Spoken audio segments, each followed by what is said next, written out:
जब तक अब कोई पद नहीं था तब तक किसी प्रकार का कोई मद नहीं था, और जैसे ही पद मिल जाता है तो मद तो स्वाभाविक है कि आ ही जाता है। आप देखेंगे जब तक पद नहीं मिलता बड़े से बड़े नेता गली गली घूमते हैं, बाबूजी हमारा ध्यान रखना, किसी के भी पैर छुएंगे, किसी को भी नमस्कार करेंगे, ना कोई बड़ा ना छोटा, सब बराबर। कब तक? जब तक पद नहीं मिला। प्रचार के समय बड़ी बड़ी ऐसी हास्य घटनाएं भी होती हैं।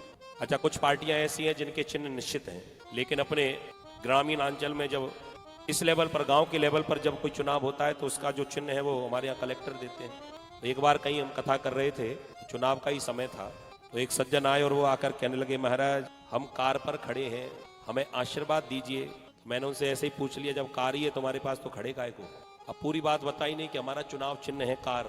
बाद में बात समझ में आई कि अच्छा ये चुनाव में खड़े हैं, आशीर्वाद लेने के लिए आए हैं। थोड़ी देर के बाद में कार वाला गया, दूसरा आया, वो कहने लगा, महाराज मैं हवाई जहाज पर खड़ा हूँ। मैं समझ गया कि कार वाला जैसा खड़ा है वैसा ये भी खड़ा है। एक बात की घटना क्या बताऊं मैं, एक जगह कहीं चुनाव चल रहा था अपने पास में ही, दूसरे राज्य में, अपने पड़ोसी राज्य में। वो एक बूढ़ी मैया से आकर कहने लगा, मैया हमारी साइकिल का ध्यान रखना। समझ तो गए होंगे कहाँ होगा चुनाव, हमारी साइकिल का ध्यान रखना।